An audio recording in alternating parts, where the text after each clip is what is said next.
hi there. I'm Johnny Travant. You know, I used to be all about the music, but now I'm all about the nature. Nature is everywhere.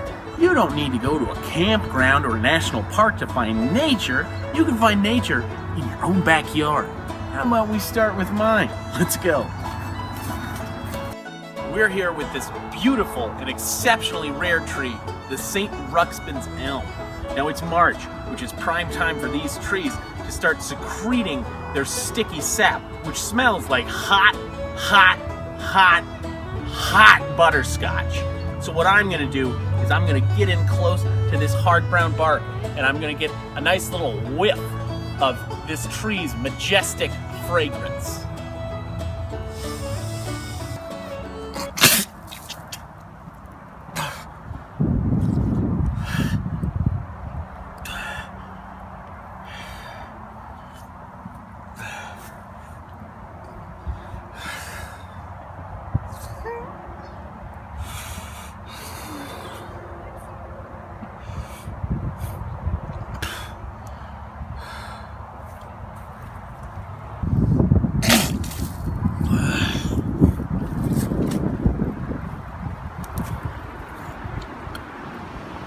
There's nature.